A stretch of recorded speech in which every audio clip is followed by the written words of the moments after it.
the stakes. I'm gonna do whatever it takes to make it happen. Whatever it takes, I'm gonna give it my all. Eliminate all distractions. Every day, no matter the stakes, whatever it takes. Oh yeah, whatever it takes. I don't know how it feels to only put in half of the effort I can give. All I know how to do is to aim for the stars. That's the only way to live. I'm not gonna wait around. These feet are gonna hit the ground. Do it with all of my heart. I'm gonna do whatever it takes to make it happen. Whatever it takes, I'm gonna give it my all. Eliminate all distractions. Every day, no matter the stakes, I'm gonna do whatever it takes to make it happen. Whatever it takes, I'm gonna give it my all. Eliminate all distractions. Every day, no matter the stakes, whatever it takes.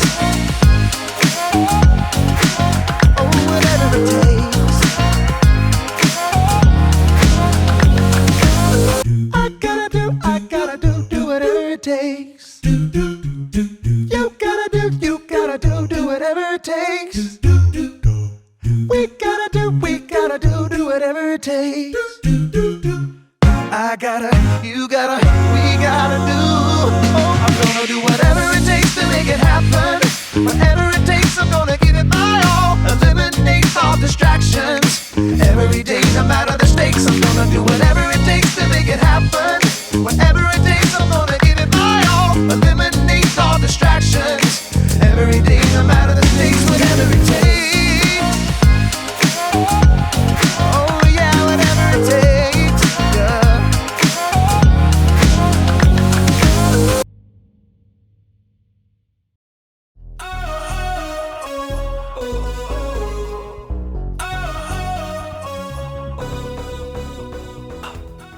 Hey everybody, I'm Jacob, here to talk to you about initiative. Initiative is seeing what needs to be done and doing it. When I think about doing what needs to be done, usually I'm thinking about raking the leaves or taking out the trash or something like that. But there's another something that needs to be done that we could easily forget about. I'm talking about taking the time to celebrate. Seriously. For instance, if I worked with astronauts for a real, I'd be celebrating everything that happened. Like when someone designed a new spacecraft.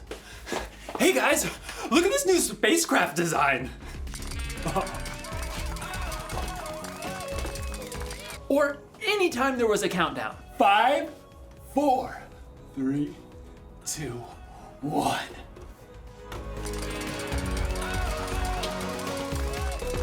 And every time a crew returned home safely. They're home! In today's story, we'll find out what happened after Nehemiah and his people finished rebuilding the wall around Jerusalem. I'll bet it went a little something like this. Well, look at that. The wall's rebuilt. Hurrah. Maybe it didn't go like that. I'll see you in a bit. The Bible. It's 66 books of history, stories, letters, and poetry that fit together to form God's one big story.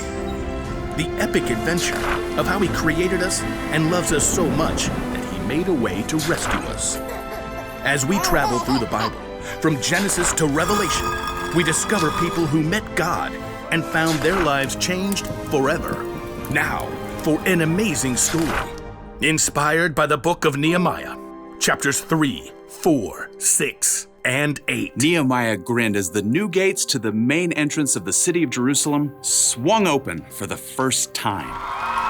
Less than 2 months before, Nehemiah had arrived in Jerusalem and taken a trip by night around the city's ruined walls. All the work that needed to be done seemed impossible, but with God's help, he managed to rally all the Jewish people in the city. Let's rebuild! Though the workers faced taunts from outside, If a fox set foot on that wall, he'd fall down.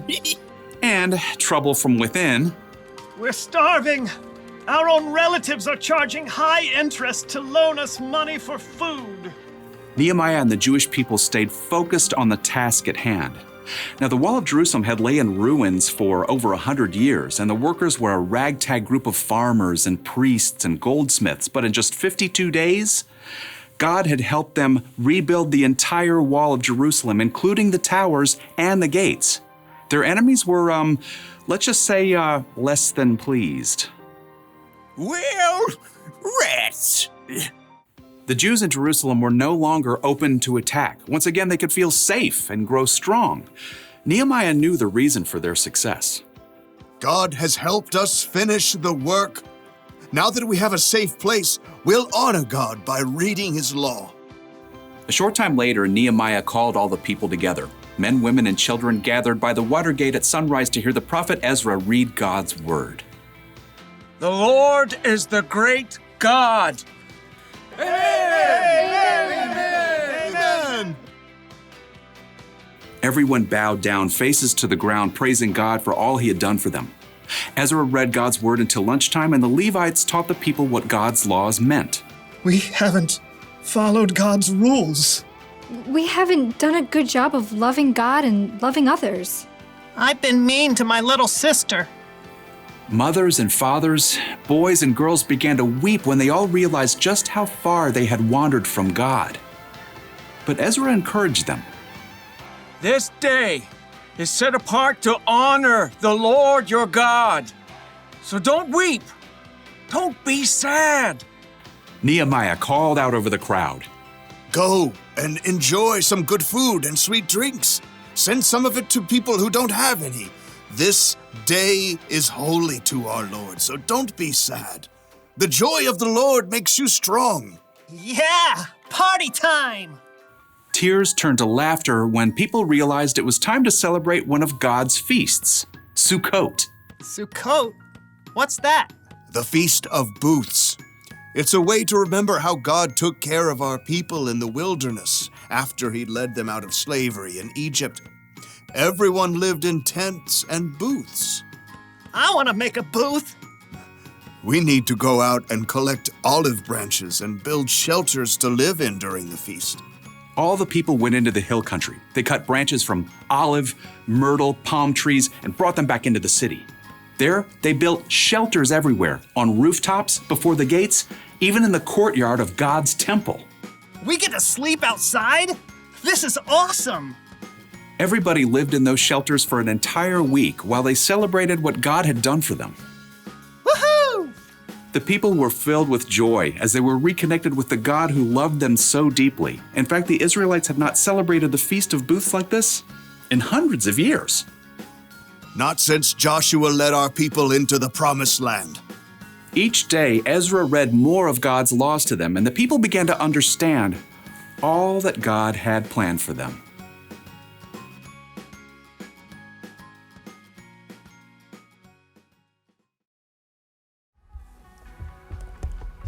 When Nehemiah's people finished building the wall, they had a big party.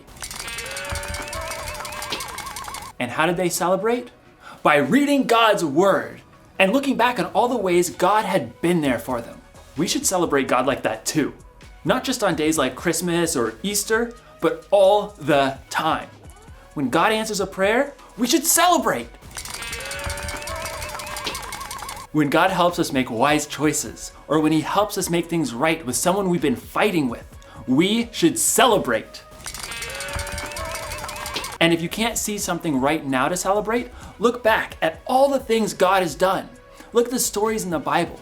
Think about how God created the world and how he knows everything and can do anything. Think of how he sent his son, Jesus, to die on the cross for our sins. There is so much we can celebrate.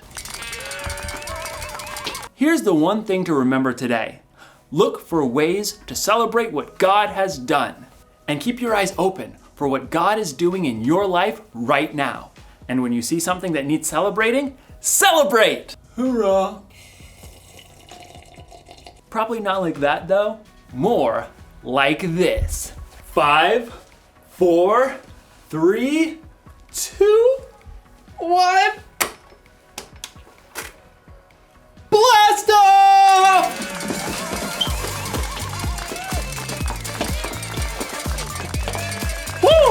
See you next time.